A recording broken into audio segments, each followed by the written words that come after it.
tentang Akta Institusi Pendidikan Tinggi Swasta 1966, Akta 555. Menurut laporan Kementerian Pengajian Tinggi, enrolment untuk kursus ijazah di IPTS bagi tahun 2010 adalah seramai 62,705 orang dan 24,214 orang di IPTA.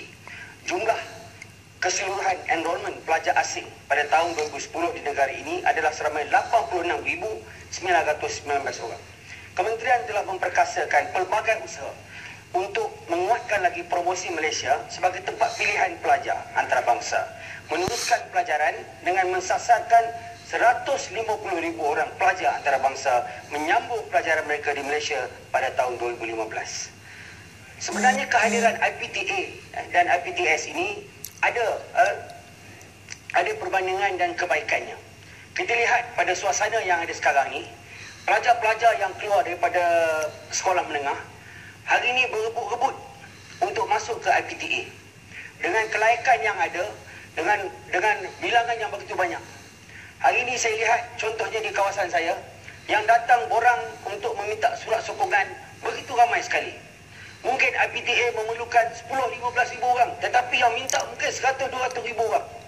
Jadi ini bermakna kehadiran IPTS adalah untuk menampung kekurangan yang ada pada IPTA.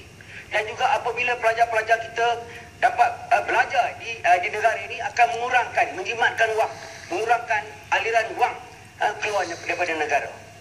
Dan juga kita lihat untuk sasaran ini, untuk Malaysia menjadi negara maju, kerajaan memang bersedia untuk menguatkan, memberikan pendidikan yang tinggi pada pelajar-pelajar.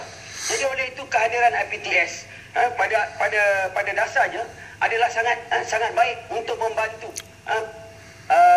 pelajar-pelajar lepasan sekolah menengah untuk menyambung ke peringkat pengajian tinggi. Kita lihat hari ini apabila pelajar-pelajar keluar dan memohon untuk pergi ke kursus-kursus matrikulasi, berapa banyak orang yang tak dapat diterima hari ini. Yang dapat terima masuk memang bergembira dan sukacita. Tetapi begitu ramai yang datang ke pejabat, contohnya ke pejabat parlimen, untuk memohon surat sokongan. Dan apabila permohonan mereka ditolak, mereka datang tanya, apa kriteria? Anak saya dapat 8A, anak saya 9A, anak saya 10A, macam-macam. Tetapi kenapa anak saya tak diterima? Dan kita lihat ada banyak-banyak kriteria. Antaranya adalah co-curriculum. Dan dia bagi tahu saya masih ingat satu kes, markahnya melebihi 70%.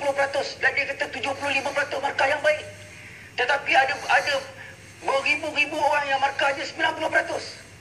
Jadi kita lihat apa yang saya nak gambarkan di sini adalah IPTS diperlukan untuk menampung IPTA yang tidak mencukupi. Jadi satu perkara yang baik. Jumlah pelajar antarabangsa yang memasuki negara untuk menyambung pelajaran adalah seramai 62,705 orang, di mana pelajar negara China mencatat bilangan pelajar yang paling ramai, seramai 8,046 orang. Ini diikuti dengan pelajar Iran seramai 7,009 orang dan pelajar dari negara jiran Indonesia 6,119 orang. Angka kemasukan pelajar antarabangsa di IPTS meningkat pada tahun 2010 daripada 58,294 kepada 62,715. Ini kebimbangan yang kita lihat pada IPTS kerana ada kemungkinan IPTS yang wujud hari ini bercambah kedatangannya untuk mengaut keuntungan. Kerana mereka-mereka yang mempunyai kemampuan dan mereka-mereka yang ingin mendapat pengajian yang lebih, mereka sanggup mengeluarkan wang dan mereka akan memasuki IPTS ini. Dan kita bimbang melihat pertumbuhan yang macam cendawan ini dan pengautkan keuntungan yang banyak.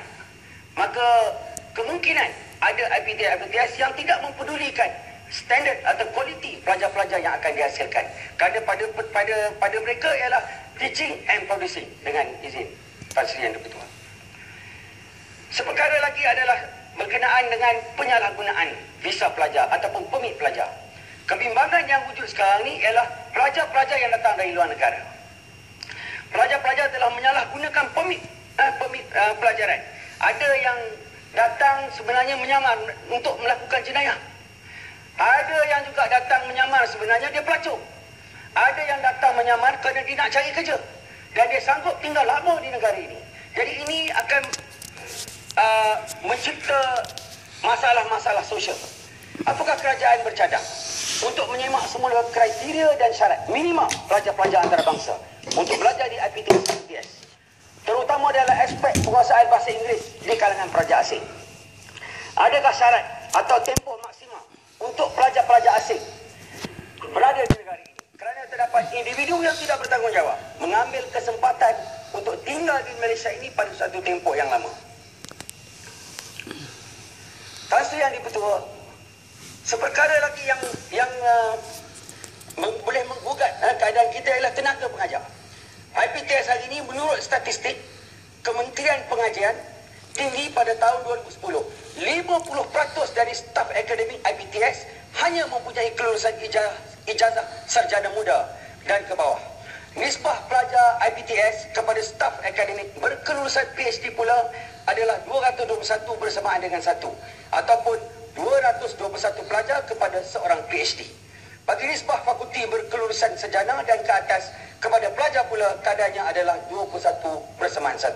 Oleh itu persoalan muncul, adakah IPTS di negara kita mempunyai tenaga pengajar yang layak dan mencukupi untuk menjamin pendidikan berkualiti tinggi kepada semua pelajarnya. Kita lihat hari ini kalau contohnya IPTS yang tidak mempunyai kelayakan yang baik. Jadi saya mengambil satu kes yang mana saya melihat seorang yang berkelayakan dari luar negara, associate professor dengan izin, Profesor Madya, mengambil peperiksaan jurusan dan lanjutan, menghadapi masalah seolah-olah dia tidak mempunyai ijazah yang sebenarnya, ilmu yang cukup.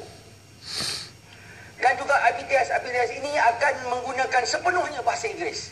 Satu perkara lagi akan mengenepikan kedaulatan bahasa Malaysia di dalam pengajaran seperti yang kita amalkan di IPTA. Dan juga pelajar-pelajar yang akan terikat dengan pinjaman PTPTN yang tidak dapat membayar kerana tidak dapat pelajaran yang cukup ataupun kelulusan yang diiktiraf oleh IPTS ini. Jadi ada setengah-setengahnya tidak mempunyai perakuan agensi kelayakan Malaysia.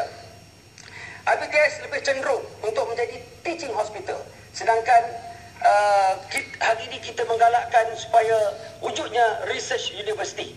Jadi apakah usaha dan inisiatif yang dilakukan oleh kementerian untuk menggalakkan IPTS ini menjadi sebuah research university?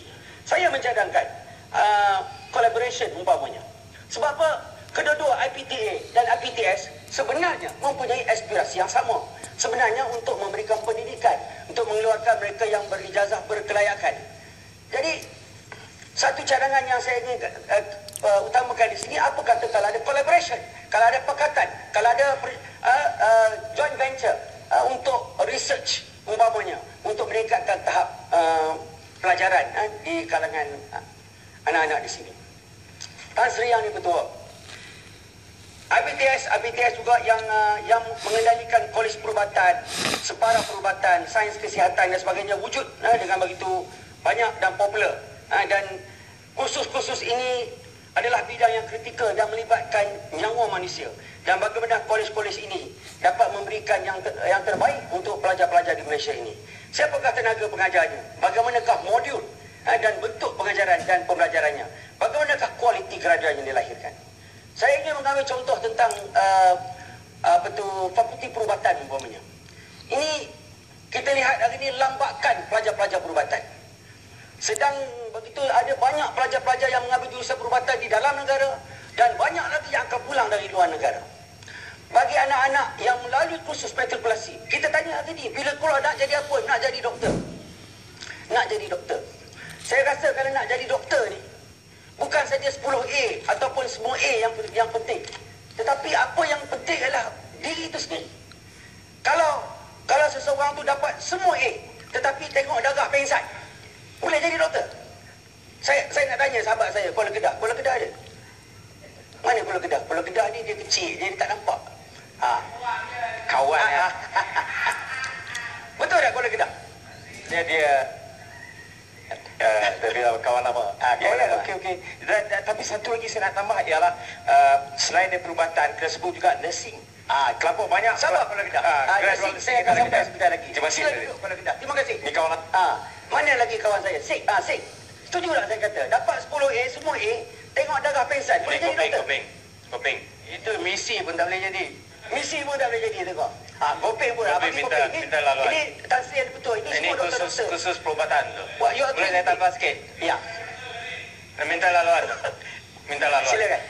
Terima kasih Bukan Serai. Terima kasih Tan Sri. Ini khusus kepada college untuk khusus perubatan tu. Kita lihat apabila Kementerian Pendidikan meluluskan khusus melalui NQA, tetapi malangnya ada setengah khusus di mana mereka lepasi college perubatan tersebut, tetapi mereka tidak semestinya diiktiraf oleh Majlis Perubatan Malaysia Medical Council. Jadi saya nak bagi contoh apakah kedudukan misalnya Perdana Medical College yang pertama, yang kedua Quest University College Quip di Perak tu. Yang dua-dua ini, adakah kedua-dua ini diiktiraf oleh Kementerian Pendidikan dan juga akan diiktiraf oleh Majlis Perubatan Malaysia sebagai ijazah perubatan yang sah? Sekian, terima kasih. Terima kasih, Kopeng. Itu memang penting. Itu yang saya sebut tadi tentang MQA. Ini saya belum tanya lagi saya punya kekanda saya Mersing. Ini senior saya ke hospital. Saya ingat kalau tanya Mersing pun setuju dengan saya. Saya nak bawa satu kes hari ni. Satu orang yang mempunyai 7 anak. Anak sulungnya pandai, best student dekat sekolah menengah. Anak ini dapat semua A tapi dia nak jadi engineer. Bapak dia kata jadi doktor. Tasir yang betul.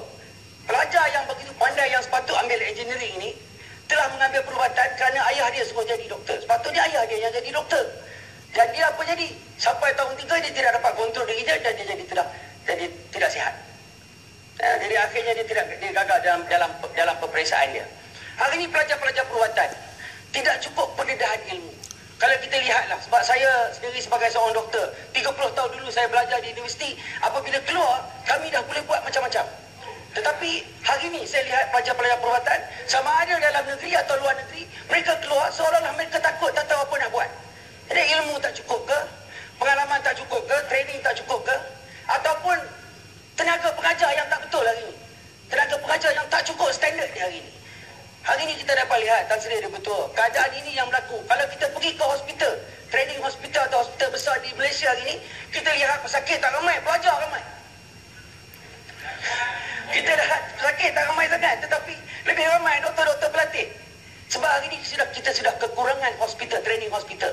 Hospital untuk latihan untuk doktor. Jadi ini menyebabkan stres. Ini menyebabkan stres dan ramai yang tidak dapat meneruskan kejayaan sebagai doktor. Jadi apabila balik lama-lama pelajar-pelajar ini tak sanggup lagi untuk meneruskan kejayaannya. Ada yang terus pergi kerja lain. Sedangkan beribu-ribu ringgit telah dibelanjakan untuk mengajar seorang pelajar untuk jadi seorang doktor. Jadi inilah yang saya nak tekankan